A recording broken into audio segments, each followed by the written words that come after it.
had some technical difficulties with the camera. I don't know if we're going to be able to recover that previously shot video or not, but 2014 Dodge Durango, replacing this.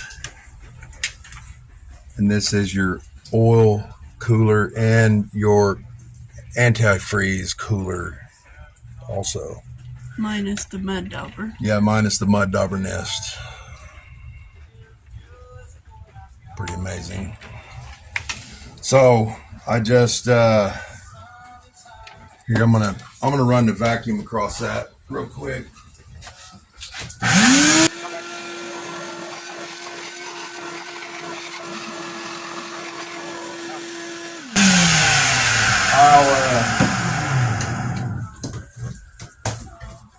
Take some carburetor cleaner on a rag and kind of clean the carbon off.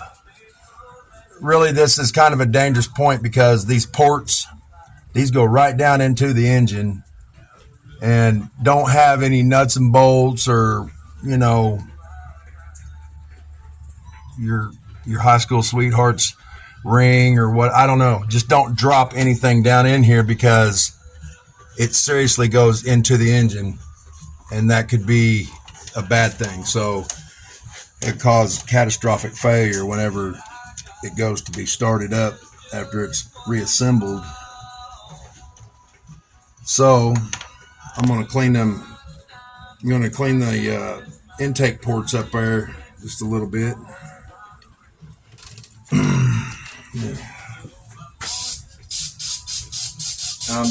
Not really wanting to wash this stuff down into the engine, and all it is just good old, and I'm not,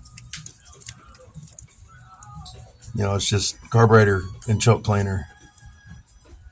That's all it is. Stuff will burn your eyes good. Just keep it out of your eyes. Don't drink it. Wash your hands before you go to the bathroom with this stuff. Cleaning out a carburetor, cleaning something with it and get it on my hands and maybe even still be wet or whatever. It evaporates very quickly. I'm not going to take any sandpaper to this. That's very soft metal. It's aluminum, and I'm not looking to scar this up. But I'm doing this so I can go ahead and stuff rags down into these ports. Rags or paper towels, dollar bills, whatever. You just don't want anything to get down in there.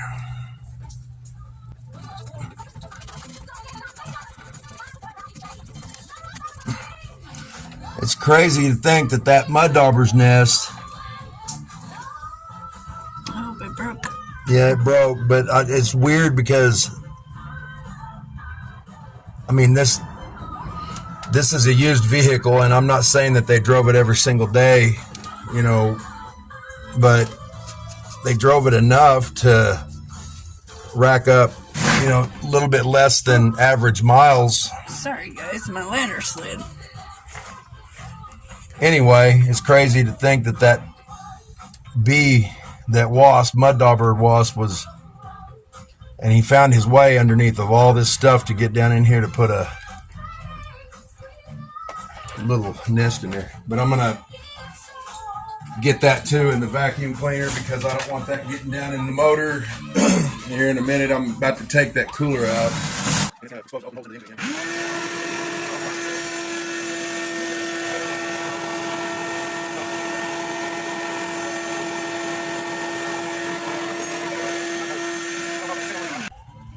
I mean, most of that's going to be on top there of that cooler. And I'll say this too. The electrical connections and the one antifreeze connection that's back here, I got one of those undone, but this one right here, the one underneath, get that wire out of the way. This one right here, the clip is underneath, so I thank Dodge for that. That I can't get to the release clip on it, so I'm going to pull it up out of here, and that way I can get it from the bottom after I, you know. So right now is a real good time to roll up some towels and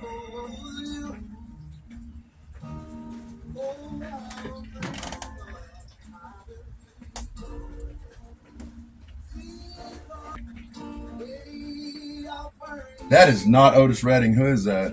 I don't know. It's not though.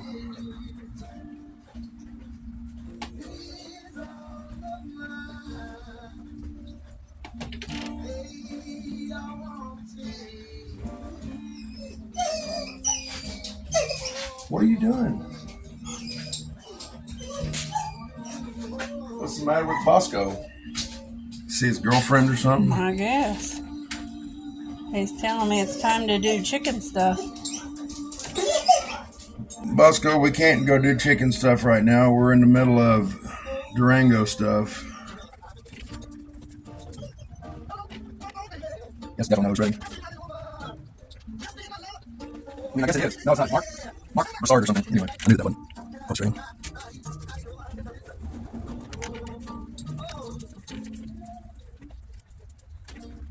Okay.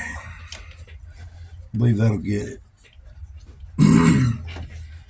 So, the bolts that hold that cooler in place, it's a special little socket. They're E-drive. They are kind of a new twist on like a Torx screw. So these are Torx, kind of a star there, and these are the E-drive. They're a little bit different. So screws that have heads on them that look like that, they have a special socket. It's called an E-drive or E-socket, and these, you got to buy them. You got to get you 8mm E to get them off. So luckily we did that already. And hard to see that. Bolts. Okay, I'll see it now.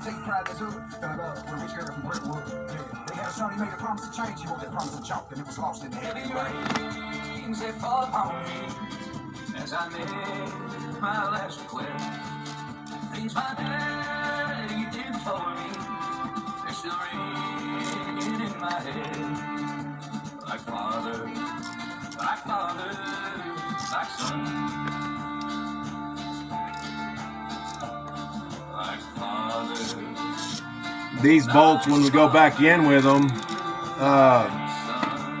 they don't tighten very much. You have a torque value of, I believe it's 106 inch-pounds. If you don't have a torque wrench that measures in inch-pounds, you can divide that 106 by 12 and put it on your foot-pounds torque wrench. It's really close. But always kind of torque it in stages, and it's critical to keep this thing from leaking. Torque it a little at a time in a pattern, and like torque it down to like 3 foot-pounds, and then come back and go in your same pattern and torque it to 6 foot-pounds, and then to 8 foot-pounds, and that's all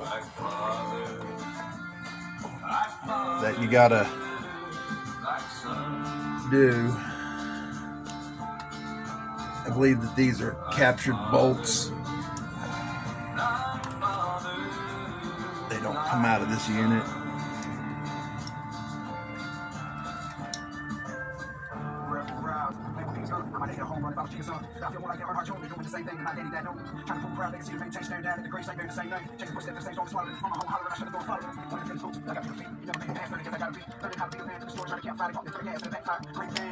I didn't see this one down here, and it isn't even tight. It was not even tight at all. So what the deal is you can kind of look down in here. If I can get my camera, there's a lot of oil. Like down here, there's a lot of just oil. And what this is an oil cooler. You have antifreeze and oil running through this when your engine is running, and it seals to the top of the engine with some rubber O-rings. So it ends up building up in here, and it spills over the back of the engine, gets all over the top of the transmission, and then eventually on your exhaust. And a lot of people mistake this situation for a rear main seal, and that's taking the engine out and putting in a new rear main seal, and that's not the problem. These engines are usually pretty well sealed up. Don't really hear of a lot of horror stories concerning oil leaks on valve covers, oil pans, or anything like that. They're pretty well sealed. Usually if you hear of an oil leak, it's this cooler. And this is on I believe they started doing this in 2011, or at least this version, and they're still doing it. And Dodge knows all about the oil leaks. Why is this thing acting like, I know there are 5 bolts and I've got 5, and they're all loose.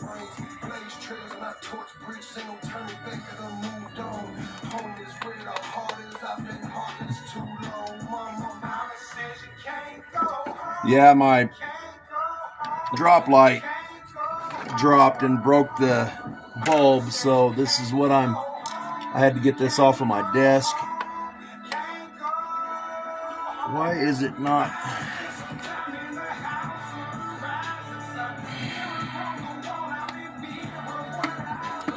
Why is it being stubborn?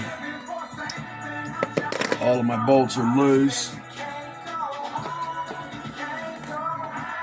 Feels like there's something still holding it here.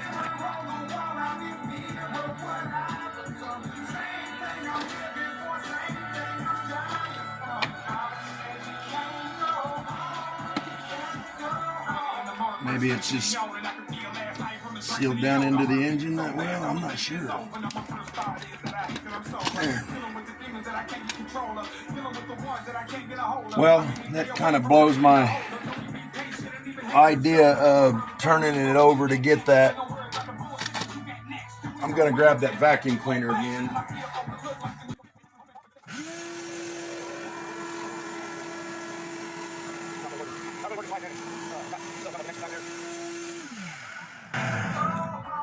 So I gotta get that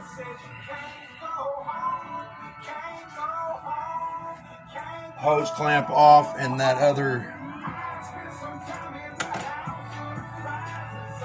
electrical connection. I wasn't lying. You can see the oil in there though, where the oil is leaked in there, just sitting on there. You said you can't see any oil? No, you can. Oh yeah, you can definitely see it. Maybe if you love me, well, please love me now. Maybe if you love me, Man, it's my darkest hour. I didn't know that I was going to come across this kind of a hose clamp, or a hose clamp at all for that matter. If I'd have known that, I would have done something different. This is not a hard job. It's not even really that big of a challenge. It's time consuming, and then you have stupid things like this hose clamp that you can't really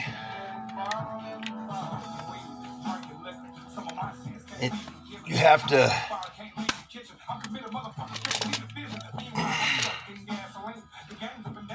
we can't really I probably need to disconnect or shut this radio down, don't I? The music. Yep.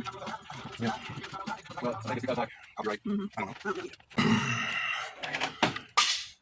What was that? Sockets. Okay, now I can get that electrical connection. And boy, what a mess down here.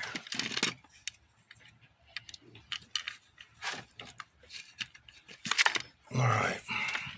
So there she is.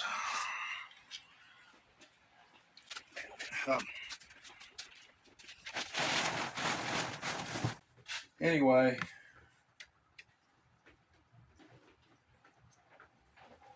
I was gonna show the good people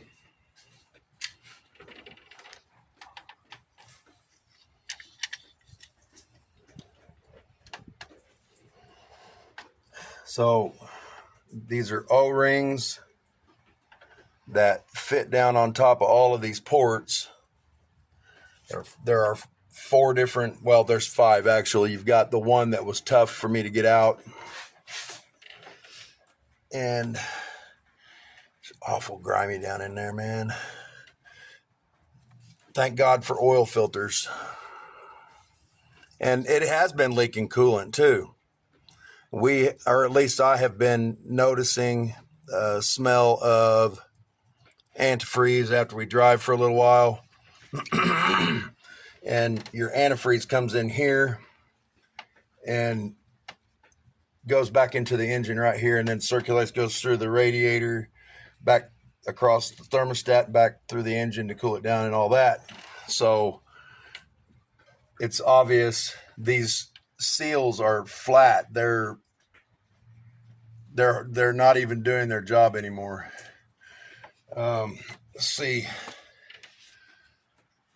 if we can kind of see maybe where it might have been leaking. I doubt it, but it's just really flat across there. And yeah, right there probably.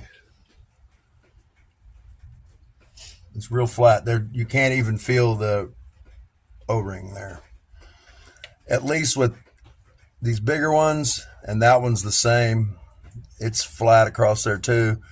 And this thing pumps up to a pretty good amount of oil pressure.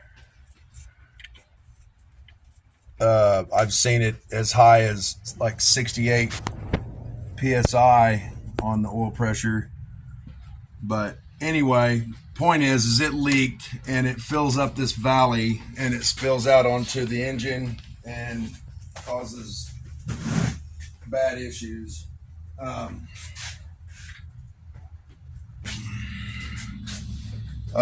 gonna try. I hope that I can get all of that oil sucked up out of there with the vac. It's probably not the greatest plan.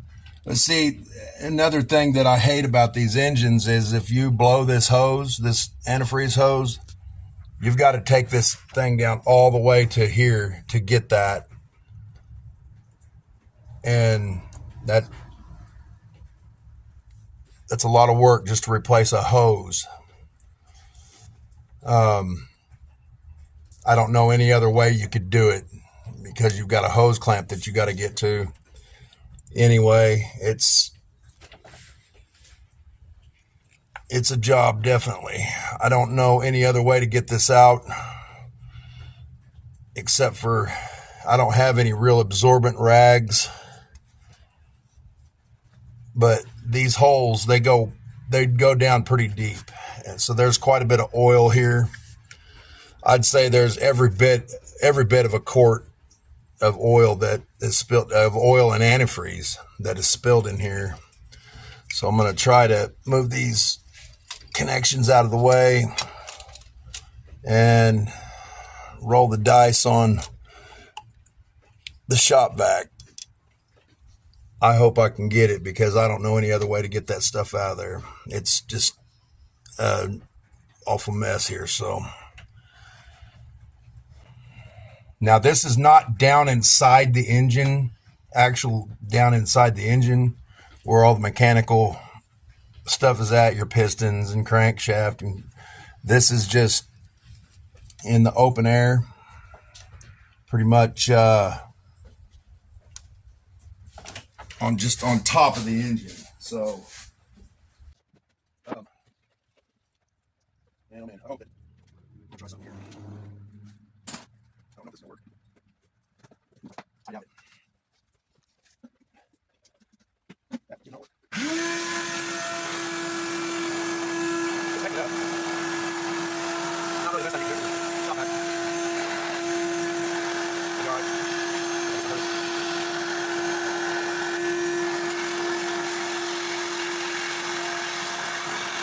I didn't have to stop back. I don't know how we can clean this up.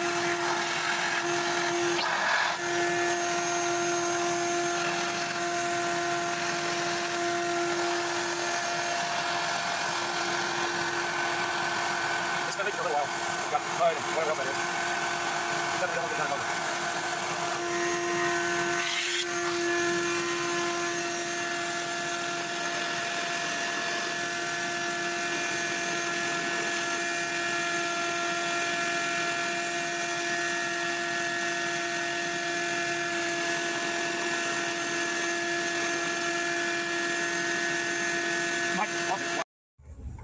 We took a little break, and you guys wouldn't have wanted to see all the cleaning going on there anyway. Everybody needs to say hi to Nyla. She's over here. She's promised to kind of be quiet while Grandma and me are doing this recording video. Anyway, it's taken a long time to do this. I'm unfamiliar with this type of setup, but I mean, it's pretty straightforward. It's easy to get there, but the cleanup is what was terrible. Y'all saw how bad it was. I went through probably 12 or 13 of these paper towels and several red shop rags and about a half a can of cleaner. So, but it's good to go. We are just about ready to hook up the new cooler. I just got to clean off these sealing surfaces here, these gasket surfaces, and get them ready to go. I think we're good. But you can actually see the antifreeze right there in these two ports right there. It goes in from the bottom, goes through the cooler and back into the engine. I don't know exactly how it all works. Just blowing and going. But the main thing is this is all pretty clean now.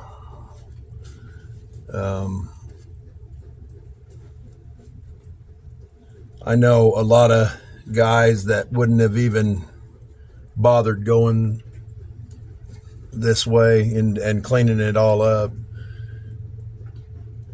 That's why they're not helping me. So anyway, I think we're good. I'd go ahead and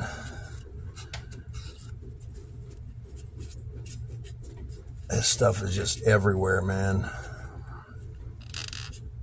Because we were driving it while that thing was leaking too for a couple of weeks until I got time to do this. And we kept having to add oil. You know, you have to check the oil every single day to make sure you're not getting low on oil. you know, no oil in an engine is not a good combination. So, okay, I think ready for it. So, this thing made in the United States. You can get these things from your part store, O'Reilly's. I don't know what you guys have. We have O'Reilly's, AutoZone, Napa, Pep Boys, but this one came from O'Reilly's. I'm pretty sure that's where we got it. But made in the United States. It's all metal. The other one is plastic, if you can believe that. That's pretty crazy.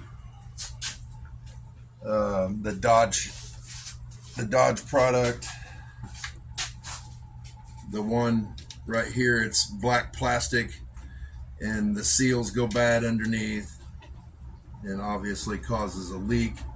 So,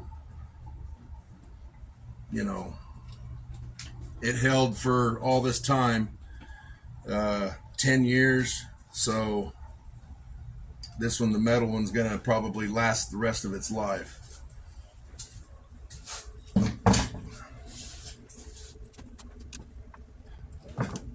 The bolts are in that box too. Well, that's actually pretty cool. They sent a new oil filter. It's actually high performance too. K&N. It was in a plastic. This was in a plastic bag, but comes with new bolts, and the kit also comes with all new. Yeah, that's pretty cool. They did that. I'm glad that they sent a new filter. All new gaskets for your intake manifold, the upper part and the lower part. That's pretty good. I'm glad we did that. So I don't know where they got it from, but he said that they had to get it shipped in, and I don't know, it took like 5 days or something, or 3 days. I don't even know. But I know that they didn't get it from Dodge, especially if it comes with a K&N oil filter. That's a pretty cool thing. I'm glad that they sent that.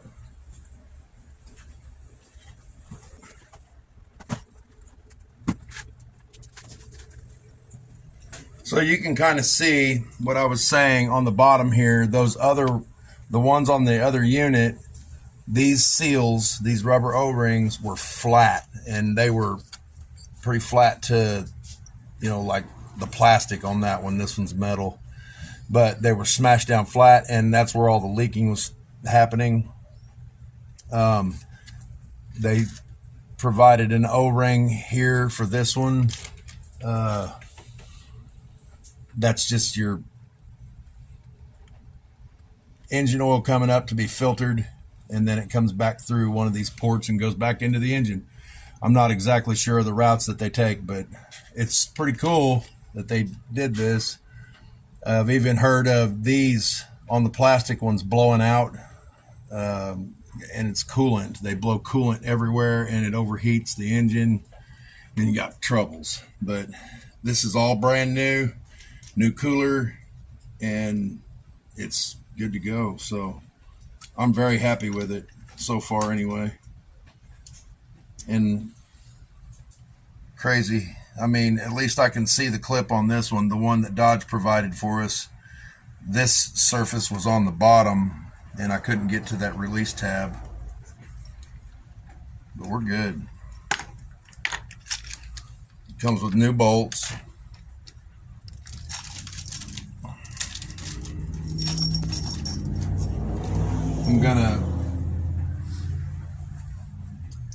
I'll wait on these for a second. I'm gonna hook up that coolant hose first, and then I'm gonna get the two electrical connections.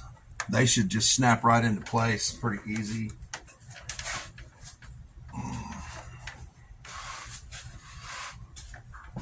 Okay.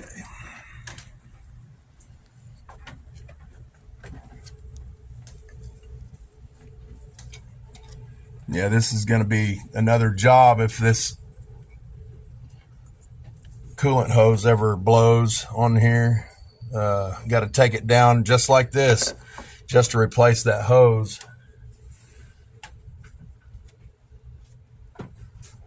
They don't want us to work on our cars. They want us to bring them to the dealership to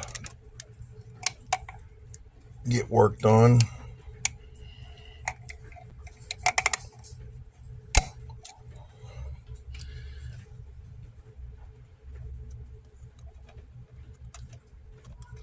I wish that they wouldn't have this type of hose clamp on here. Hang on, let me grab a pair of other pliers. They actually make a tool for those type of spring hose clamps. I don't have that tool. I got just about everything else. It's just I don't have that one. I just picked up a few tools that I thought I would need out of my toolbox and brought them out here. So, you know, good thing is I have everything just about that I need.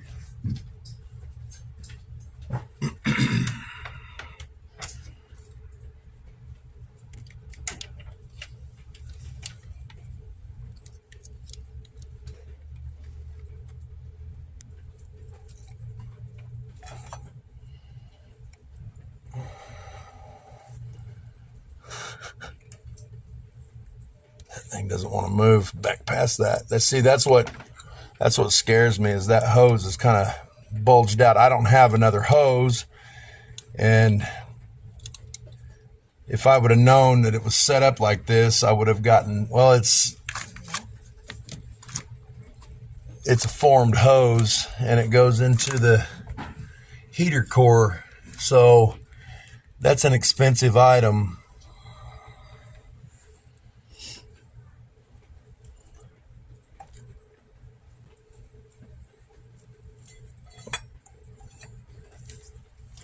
Somebody's been in here. That was off the intake manifold support bracket.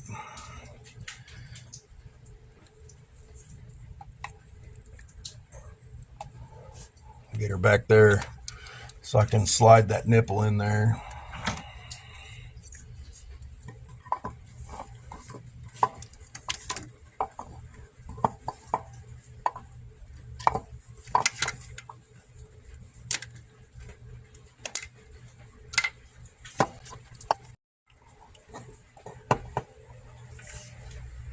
Slide it all the way up and get it seated in place, and then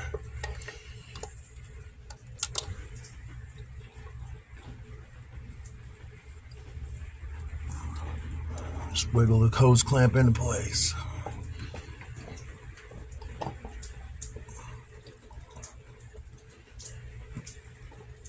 Make sure that you get it all the way up on there into place too. And try to put that hose clamp back in the same spot. It'll, over a period of its life, that hose clamp will make a groove. It'll make indentions in the rubber hose. Make sure you put those back in the same spot. All right, electrical connections coming up. Get that bottom one first.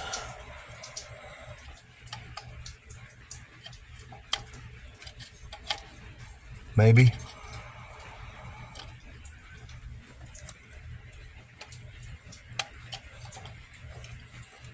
There we go. There we go. And push the lock tab down. It's down. All right, and there we have it. Now time to bolt her down and push that front one into its place with the one with the nipple that goes down into the engine for the oil, fresh oil, or the engine oil coming up in to be filtered.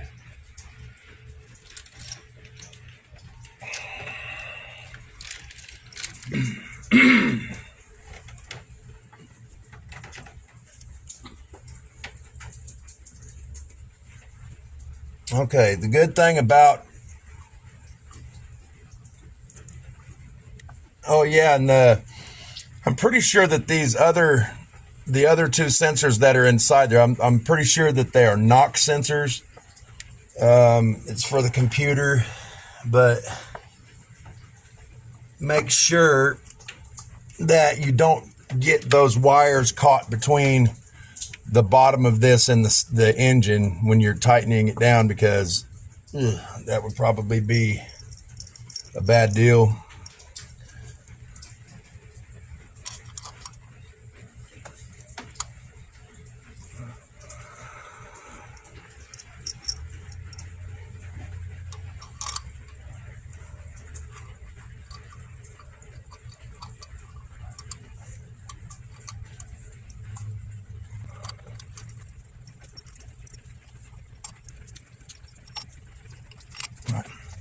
Where's my fancy new socket at?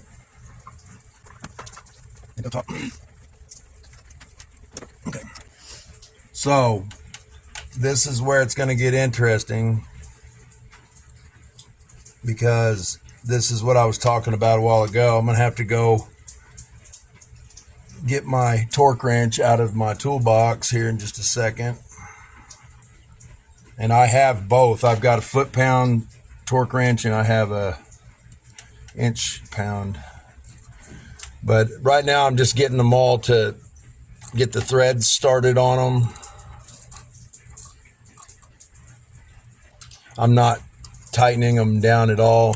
In fact, that one might have been, yeah, it's not, still pretty loose. But I will start in the middle and work my way out.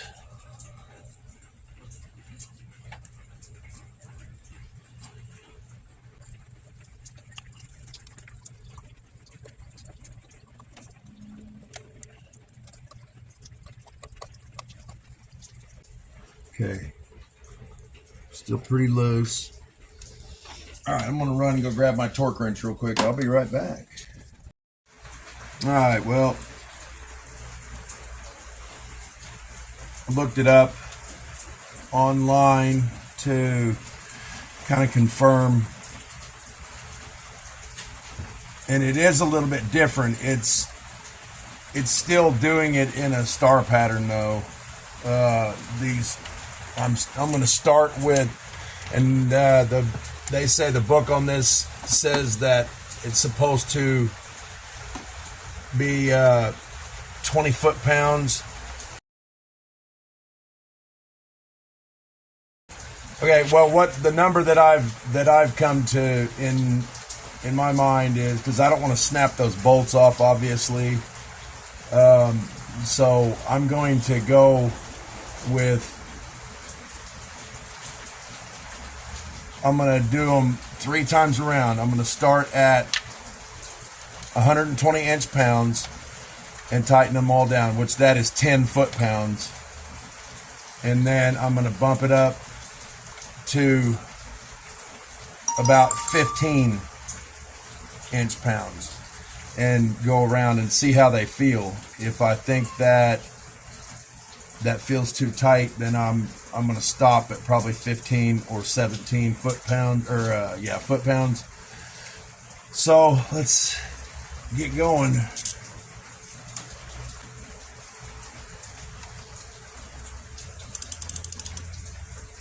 So what I'm going to do is I'm just going to run them all down until they touch, and then come back around and start the torque procedure here.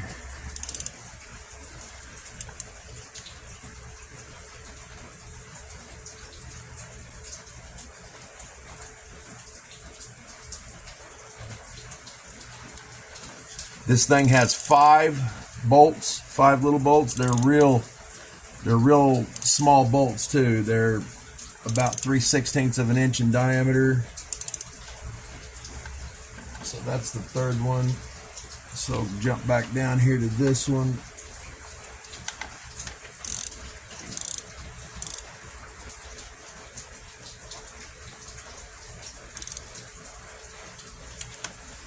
That's the 4th one, and this will be the 5th.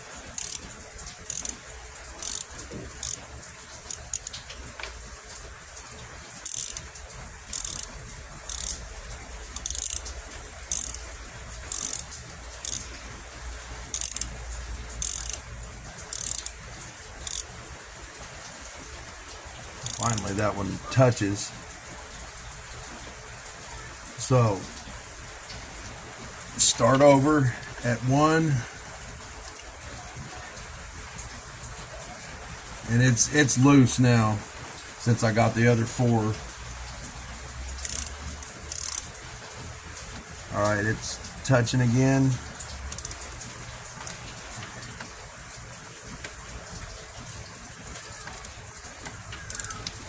That one's touching again.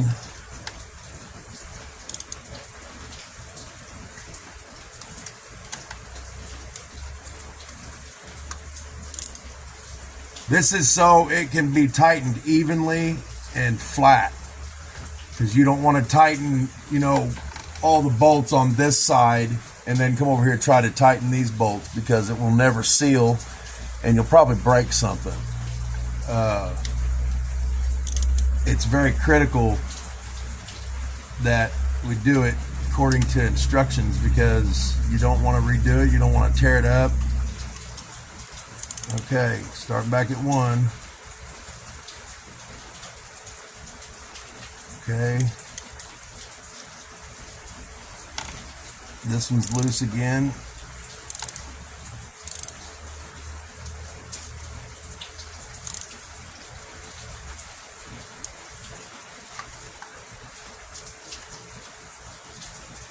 Loose again. That's what that's doing, is it's smashing down those O-rings to seal.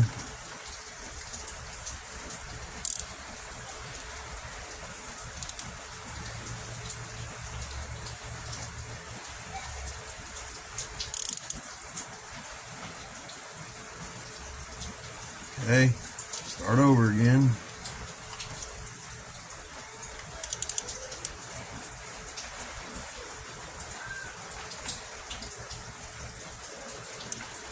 I'm going to do this until I know that these bolts are all, none of them like that. The second bolt here, it was loose again completely.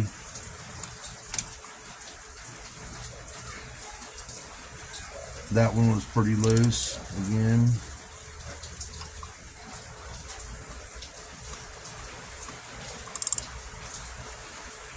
That one was pretty good. That was pretty good. Start over again.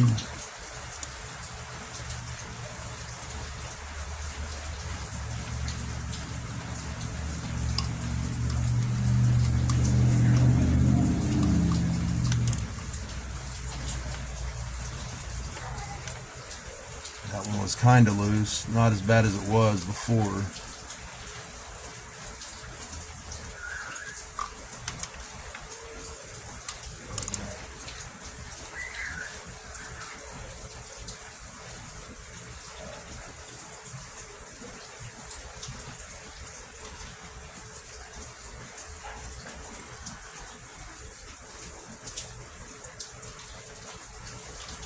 Okay, back to number 1.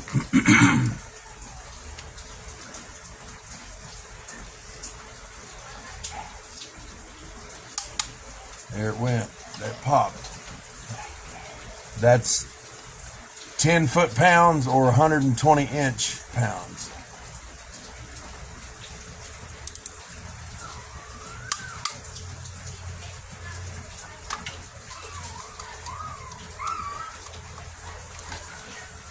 You can hear grandkids in there playing right now, so that's not dogs being tormented.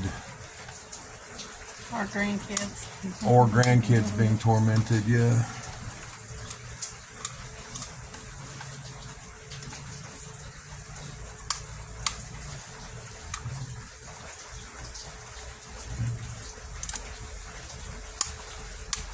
All right, so they do feel pretty good, where I can go up at least another 5 pounds or 5 inch pounds. So it's not much, and it's not going to be much different than what it is.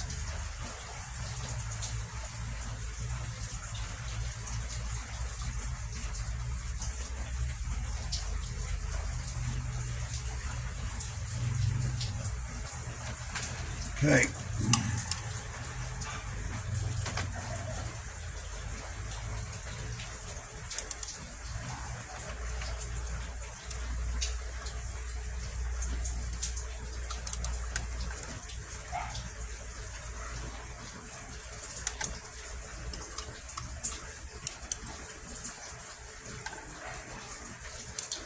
Just doing about.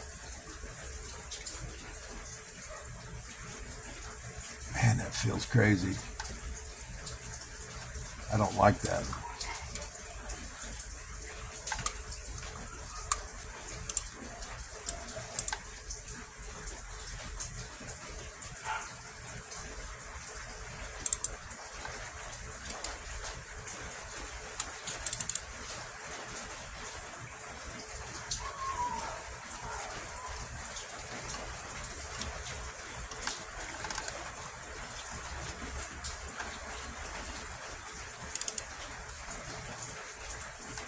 Feels like I can strip them out.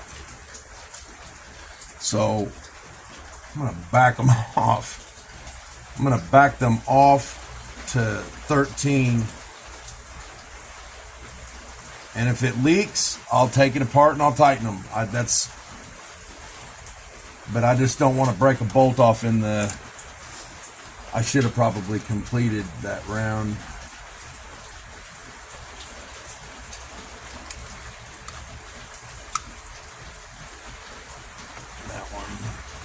Did this one.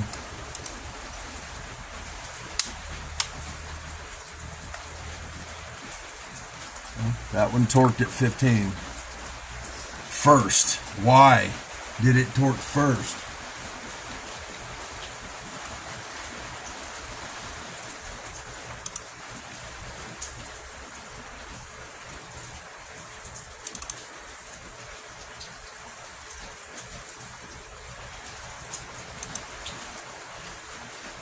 Tighten. Click.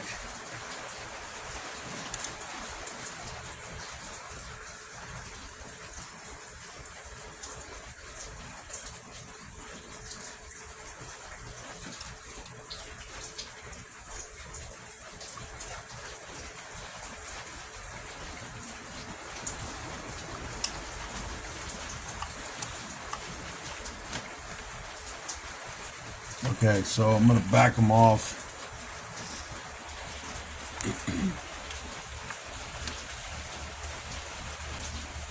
To 13, because those things feel like they're going to break.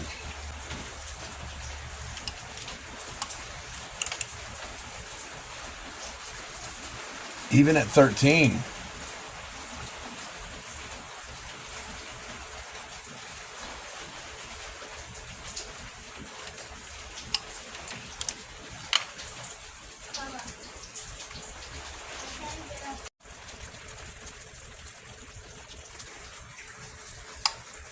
That's 11. If I have to go up by a pound at a time, I'll do that. I don't know. Just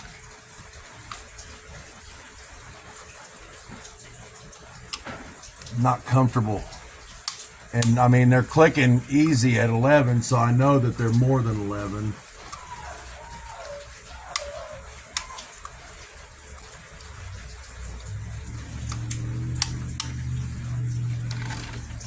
So go to 12.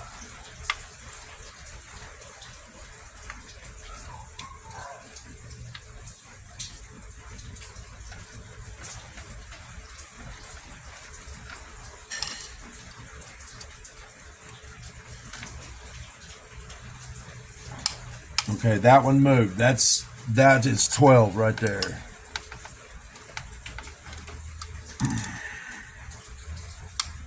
That one was already 12 and more probably.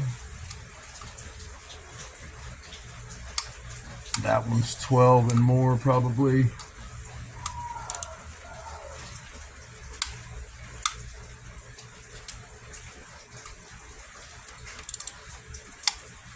Okay, so I wonder why 13 felt like it was fixing to snap the bolt in half.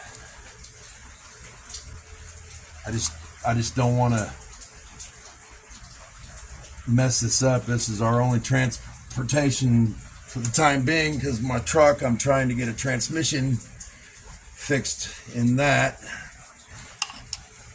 And that's my four-wheel drive truck, and gotta have that. But I gotta have wheels to go back and forth to work.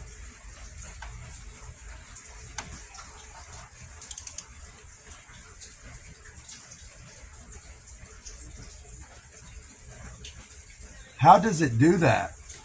That's crazy. It was like right there.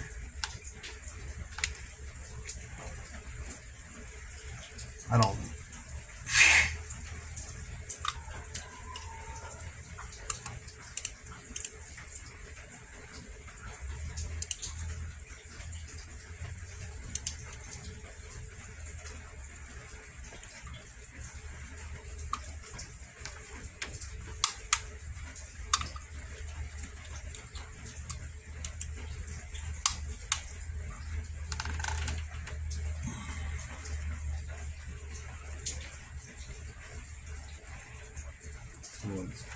These two.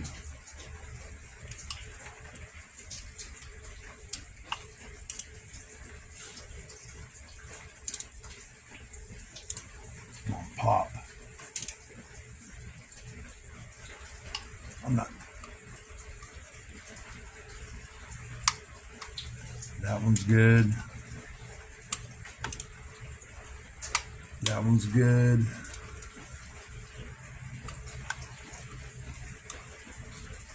That one's good. And this one will be good too.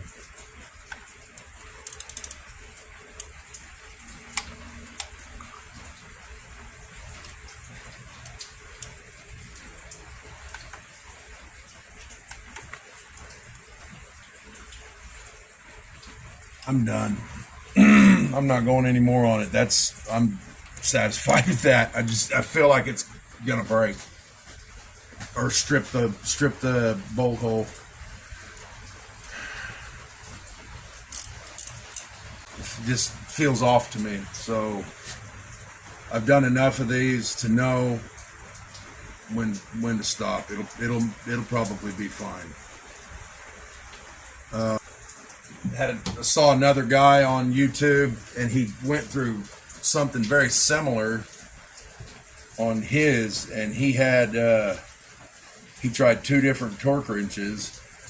One was the beam and needle type. It's just a old analog style where it's got the pointer. The more you turn it, it points a needle at a scale and tells you your torque value. And then he had a digital one that beeps when you hit your preset torque. But it wasn't that bolt, I don't think. I think it was the third one here, the third out of 5. Either way, I feel pretty safe with that. Okay, so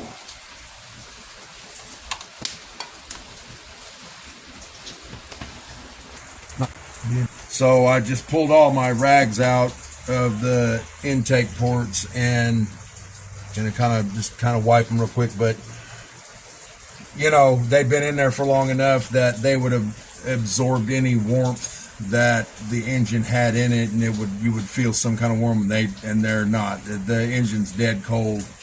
We drove the car about 20 miles to go get parts earlier, or that tool. Actually went to go get the tool, the fancy E-drive socket. Anyway, and so we parked it, and I started taking it apart pretty quick after that, probably within 30-40 minutes or an hour. But you definitely don't want to start reassembling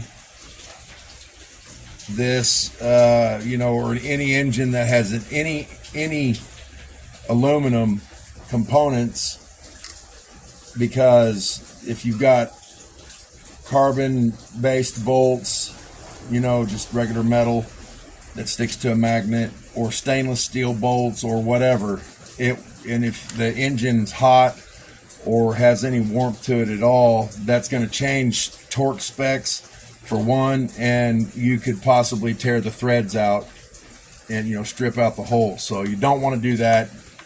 Want to make sure that the engine's cold before you go tightening up. And same thing like on spark plugs. More of your cars nowadays are their engines are built with aluminum components, like the cylinder heads where your spark plugs are underneath of these coil packs. We've got 6 on this one. It's a V6, and so if you take the spark plugs out, it will cause that to strip out the threads, and then you got trouble. So, but we're going to go ahead and off camera, I'm going to put the gaskets in the 2 pieces of the manifold, and then we'll be back.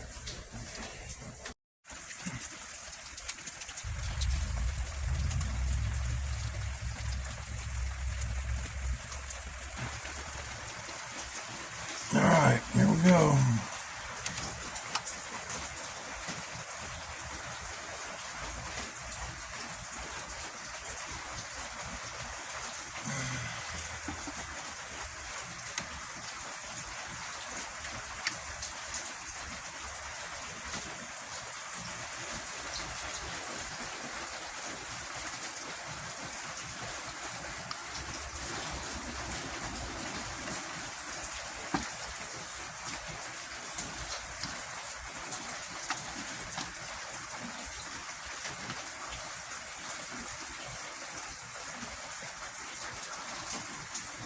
Stupid.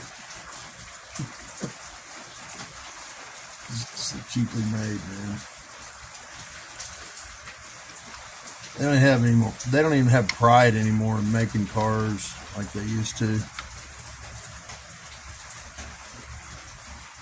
Everything's just so sadly cheap.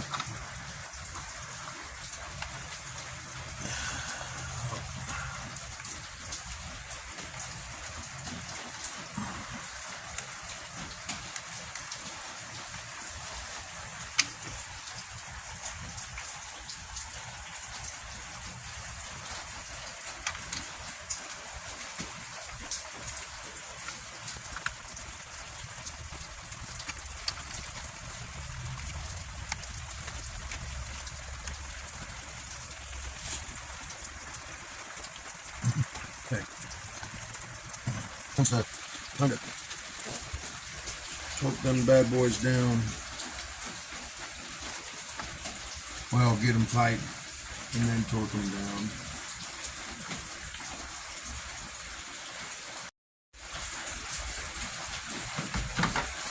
I'm not going to use the torques on that. Just use the ratchet. Okay, let's do it.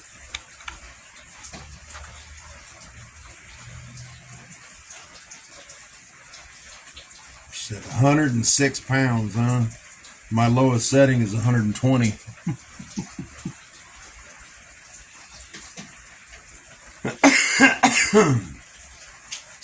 So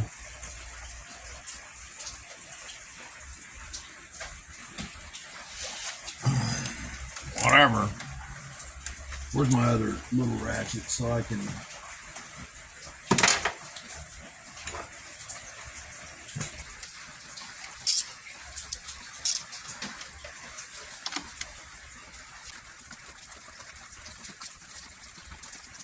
bump 2 40.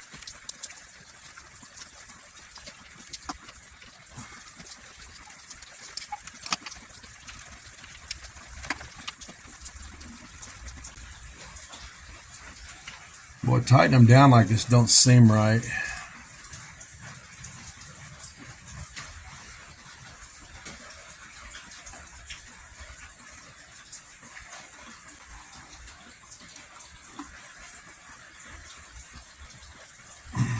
But you're videoing this, right? Mm-hmm. Okay, that's good, because I'm following the sequence on Dodge Durango forum. All right, number 3, right here.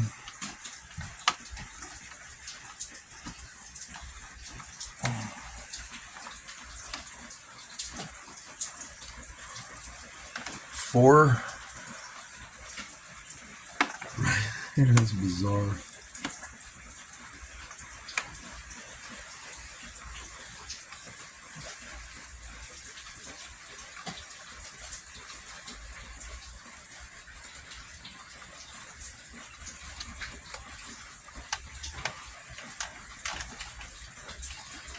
Number 5 straight across from it.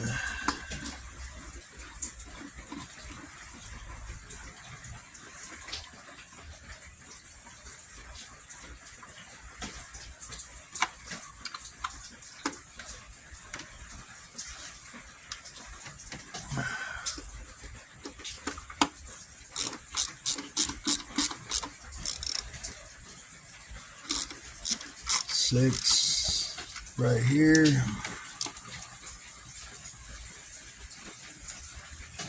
Seven straight across.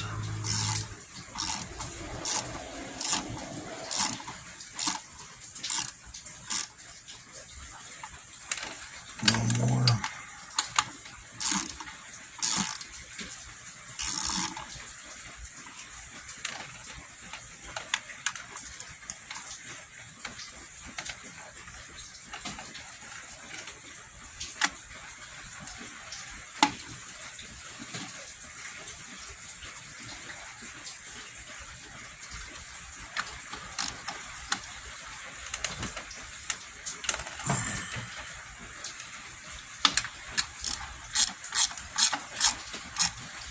And then 8.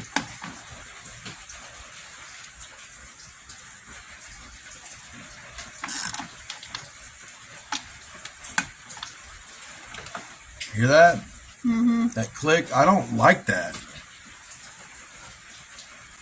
Did it just break it? I hope not. This is not how I'm used to torquing things. Go back to 1. It'll be loose. So that's a quarter turn, half.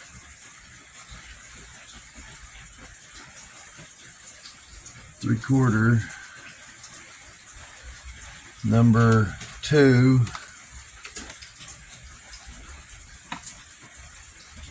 Quarter, half.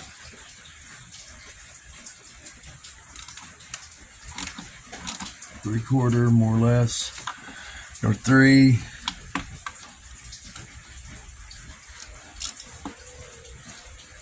Quarter, half, three-quarter. Number 4. Quarter, half, three-quarter. Number 5. Quarter, half, three-quarter. Number 6.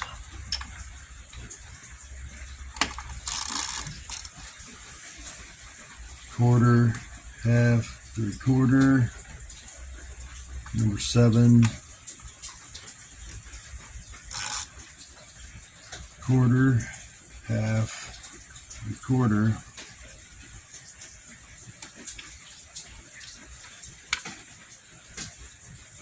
Eight is quarter, half, and we're already pretty much there.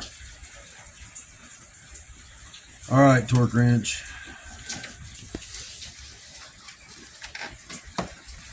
All right, we are at 106 foot-pounds.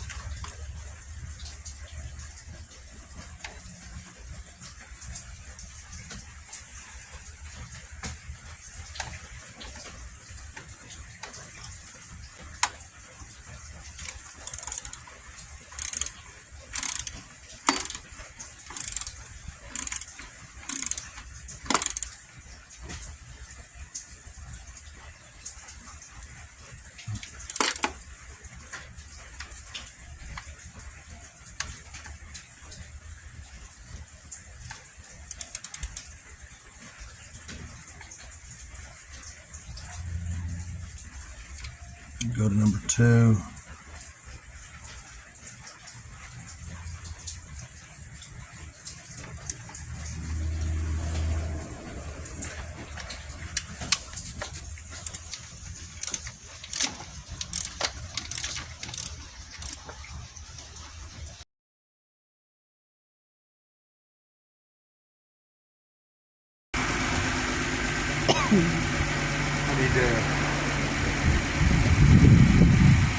I need to finish up a couple of things on the Durango that we weren't able to do last night because it got too late, and my main goal was to get it going correctly and fix the problems that we were having with it, and I did do that.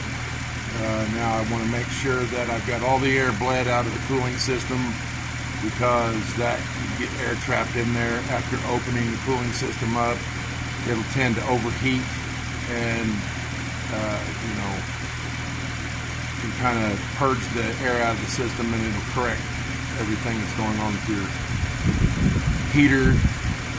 This thing has a large heating system. It's got the front, middle, and back for air conditioner and heating, so it would pose a huge problem if we left the air in the system. So let's get a couple things kind of situated and be right back.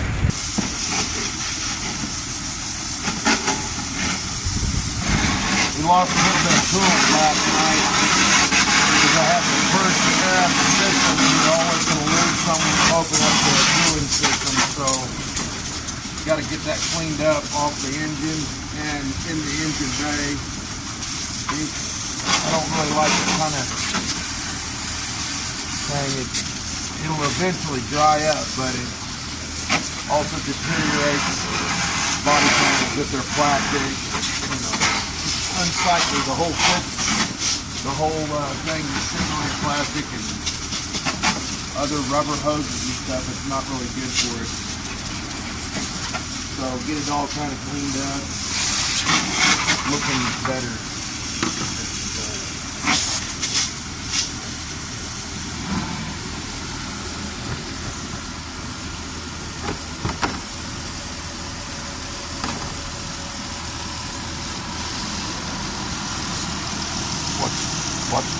Let's step back a little bit.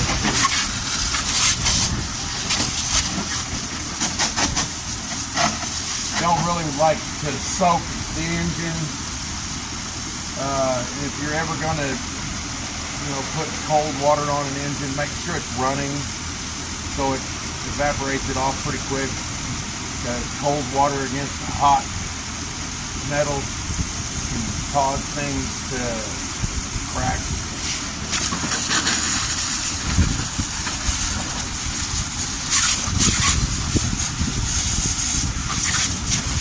Plus, you don't want to get it all over your sensors and.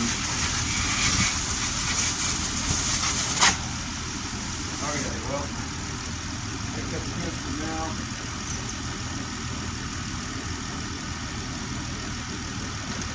Let's see what the temperature is.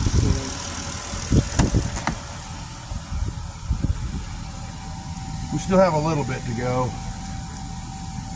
I'm going to back up because of the water accumulation here.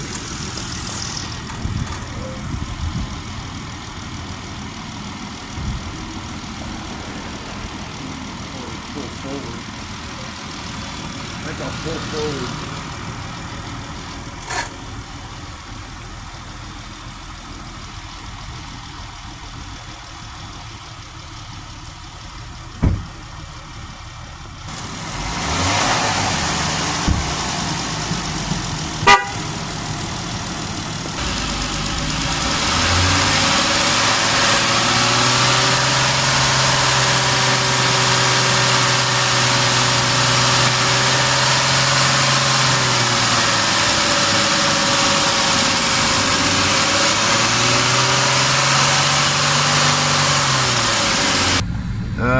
Seems like changing the oil and coolant cooler unit last night, I may have done too good of a job because I can't get the gauge to come up to operating temperature. I've got just a little bit more to go. It's been running for about 15 minutes. It's 48 degrees outside. I mean, it should have been running for long enough to get it to come up. I was just out here to kind of check for leaks and make sure that the job was done accurately, and it's something that I may want to look at. Maybe plug the scan tool in to see what the actual temperature is. You can go to the onboard computer system and check on a little bit of it.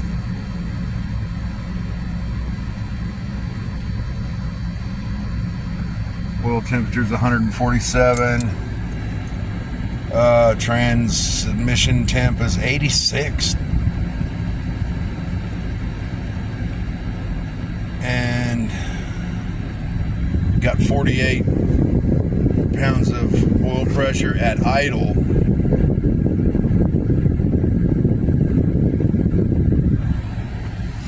But maybe that's what it was.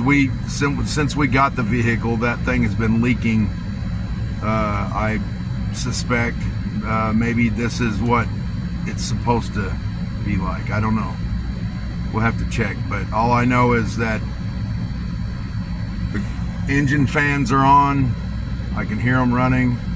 And the thermostat has opened, so that's got to be operating temperature. That's where the vehicle desires to be. So anyway, I was going to bring you guys out here and show you how to purge the air out of cooling system. Not all cars have this. There are ways that you can do it without burning yourself or taking off a radiator hose or whatever. You just have to leave the radiator cap cracked on the radiator or your expansion tank. Sometimes that will help to kind of purge the air out of your system. Kind of squeeze the radiator hose and kind of work the air towards the radiator, work it towards up, and it'll come out. But come out here with me and I'll show you on this vehicle and the Pentastars how to purge the air out of the cooling system. Over here, there's a dog landmine. Okay, so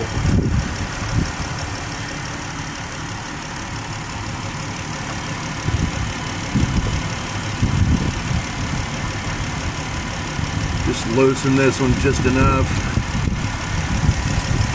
This one, back it off pretty much all the way. That way it can come free. You don't want to take it off up there though,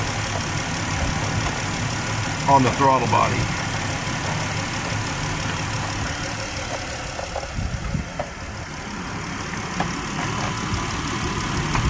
But on this particular engine, this is your upper radiator hose, your thermostat housing. There is a purge cock right here, purge valve, whatever you want to call it, but you just kind of, and this one's plastic, so you've got to be careful.